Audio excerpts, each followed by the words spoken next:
Şöyle şamban bol oturup da hazır. Bollası barlar şu. Ha.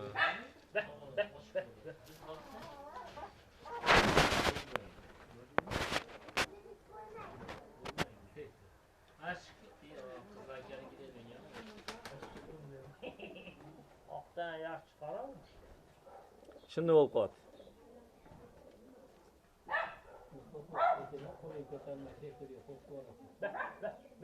İki çubuğatıyla köpektirlerdi ya, şu önce bunlar oldu.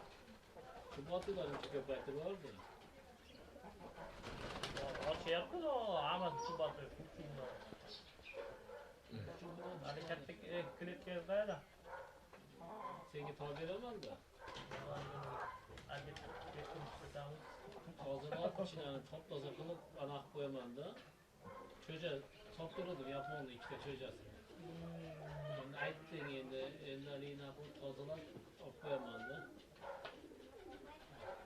Qara iso tavuk. Qaysi? Vay qazılan var. Yem uça başladı da.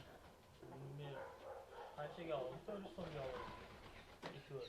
Kimden? Ular bo'lgan tanishlar. Murdasın dedi.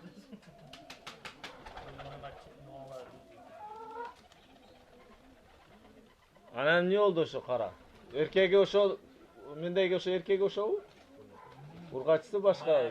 Satın satıyoruz. Bir şey var. Bunu dedim böyle. Bunu da almam bunda. O gene de yaşlı bir şey. Aklım şu jakşına kay özü. Vahmaçı Bektur'da basadık. Anan yemi menette kança menet kettim ben de yemi ucu uçup kaldı. Yarım saat 40 minut uçup oturdu. Şu paytda. Oynuyor. Birinci perosu çıkıp da mınça olup kaldı. Kışta уже 2-3 saat uğrat okşaydı. Öyle mağalara tuttu. Bunu hop tuttu. Agat yapmışsın gerek. Uşçu bu sahne süt almanı bektirdi. Hani bir kişi